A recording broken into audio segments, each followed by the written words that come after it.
Pemirsa, Menteri Koordinator Bidang Perekonomian Erlangga Hartarto yakin pertumbuhan ekonomi Indonesia di sepanjang tahun 2026 akan berada dalam posisi yang cukup positif. Menko Erlangga mengungkapkan bahwa sepanjang semester 1 yakni periode Januari hingga Juni 2026, perekonomian Indonesia tercatat tumbuh sebesar 5,45%. Pertumbuhan ini dinilai menjadi pertumbuhan ekonomi yang paling top di antara negara ASEAN. Capaian pertumbuhan ekonomi ini berhasil menjaga pertumbuhan ekonomi di atas 5% selama 5 tahun berturut-turut. Selain itu, Erlangga juga mengungkapkan pertumbuhan ekonomi di semester 1 yang positif tersebut berdampak terhadap tingkat kemiskinan yang terus menurun, lapangan kerja semakin bertambah, investasi tetap tumbuh, serta kepercayaan dunia terhadap Indonesia terus menguat. Sepanjang satu semester ini kita tumbuh sebesar 5,45%. Dan tumbuh ini kita menjaga terhadap dijaganya 7 tahun pertumbuhan di atas 5%. Sehingga dengan pertumbuhan 5,45% sepanjang satu semester ini juga di antara negara lain termasuk di ASEAN itu salah satu adalah top, salah satu yang top. Kita kemarin lihat Thailand, bukan cuma Thailand, Vietnam yang sedikit di atas kita di. Pertumbuhan ekonomi pada kuartal 2 2026 sebesar 5,29% masih menyisakan persoalan ketimpangan dan dinilai lebih banyak dinikmati orang kaya. Ekonom Indef menilai perbaikan kualitas pertumbuhan ekonomi perlu dimulai dari penguatan daya beli masyarakat secara organik, bukan hanya melalui stimulus jangka pendek. Pertumbuhan ekonomi pada kuartal 2 2026 tercatat sebesar 5,29%. Meski demikian, kualitas pertumbuhan ekonomi Indonesia dinilai masih menyisakan persoalan ketimpangan.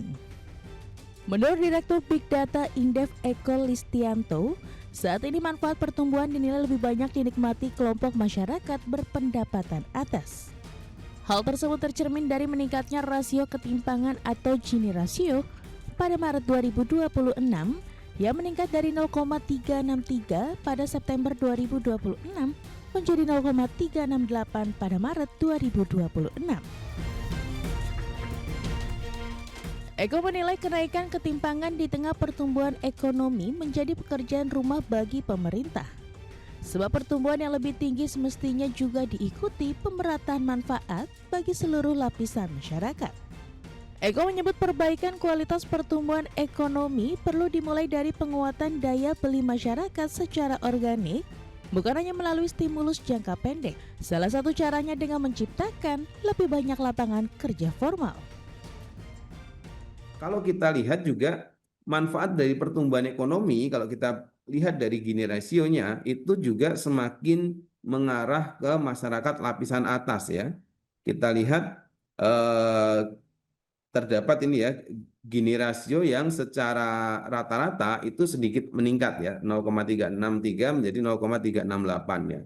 Ini tentu pertumbuhan kok naik ya, pertumbuhan naik, tapi kok ketimpangannya Gini rasionya juga melebar begitu. Ini tentu harus dijawab oleh pemerintah ya, bagaimana kemudian bisa memformulakan sebuah peningkatan akselerasi pertumbuhan ekonomi yang tidak berkonsekuensi kepada hanya dinikmati oleh masyarakat lapisan atas begitu.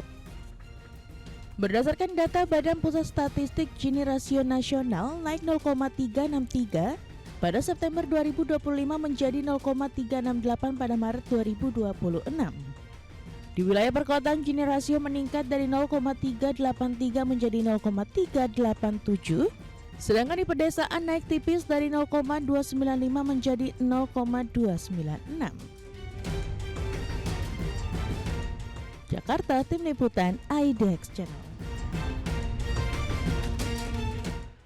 Menteri Keuangan Purbaya Yudi Sadewa mengumumkan utang kereta cepat Wush akan diambil alih Kementerian Keuangan melalui Special Mission Vehicle atau badan usaha milik negara khusus di bawah Kementerian Keuangan.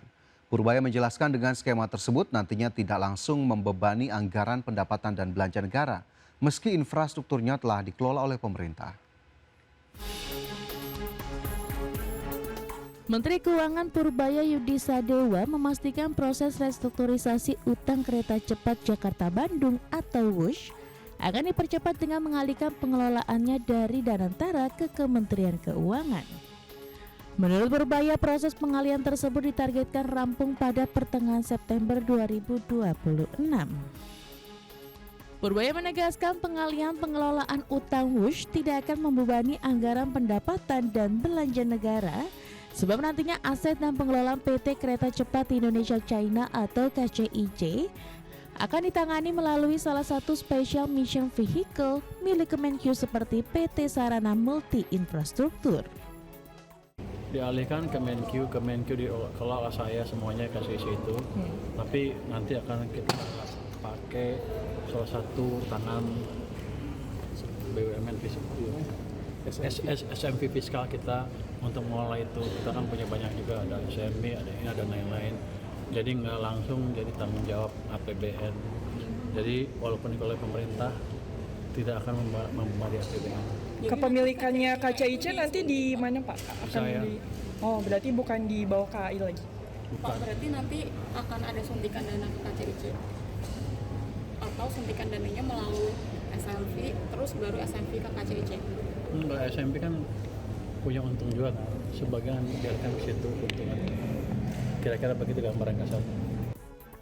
Dengan proses pengalihan utang tersebut, Purbaya mengungkapkan kepemilikan 60% saham KCIC yang saat ini dimiliki Konsorsium Indonesia juga akan dialihkan ke Kementerian Keuangan dan tidak lagi berada di bawah PT Kereta Api Indonesia. Sementara 40% saham tetap dimiliki Konsorsium China.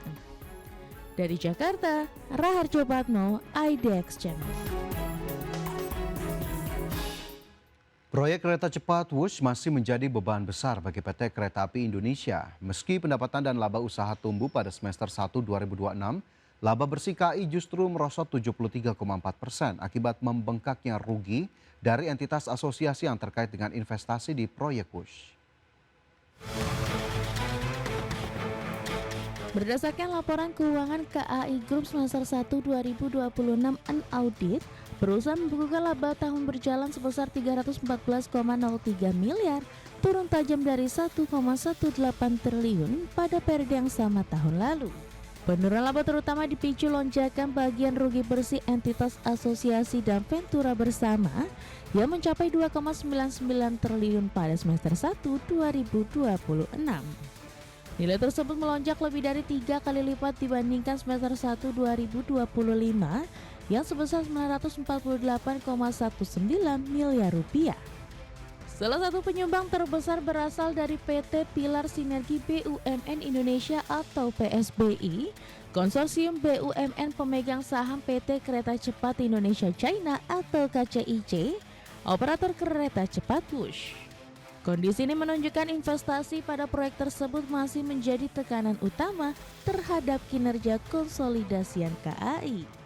Seperti diketahui sebelumnya, Kepala Badan Pengelola BUMN Doni Oskaria menyatakan penyelesaian utang proyek Wush yang mencapai 7,26 miliar dolar dan membebani keuangan KAI akan dilakukan secara bertahap karena membutuhkan waktu.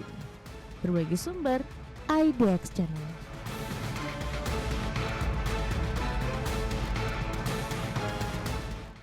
Selanjutnya, pemirsa, Menteri Investasi dan Hilirisasi sekaligus CEO Danantara Rosan Roslani menegaskan bahwa Presiden Prabowo menginginkan upaya maksimal dalam penguatan kinerja badan usaha milik negara atau BUMN. Rosan menjelaskan terkait arahan Presiden Prabowo untuk segera kembali menyederhanakan struktur organisasi di BUMN. Rosan menyebutkan langkah tersebut diarahkan untuk mengurangi lapisan birokrasi, terutama di perusahaan-perusahaan BUMN yang besar agar pengambilan keputusan menjadi lebih cepat, produktivitas lebih meningkat serta efisiensi lebih terjaga. Instruksi Presiden tersebut dinilai mencerminkan komitmen pemerintah untuk memastikan program-program strategis nasional terus bergerak cepat, termasuk reformasi tata kelola BUMN hingga percepatan hilirisasi sebagai fondasi penguatan ekonomi nasional. Supaya arahan beliau juga untuk pengurangan layer-layer, terutama di perusahaan-perusahaan BUMN yang besar, Pertamina, PLN dan yang lain-lainnya, agar pengambilan keputusan juga menjadi lebih cepat, produktivitas juga lebih meningkat, efisiensi juga lebih terjaga, dan juga ya tentunya di BUMN lainnya. Karena sekarang skemanya yang kita sudah lakukan kurang lebih sudah 274 perusahaan per akhir bulan Juli kemarin. Dia tidak minta diupdate seperti itu, dan yang lainnya ya update mengenai progres dari hilirisasi yang sudah sedang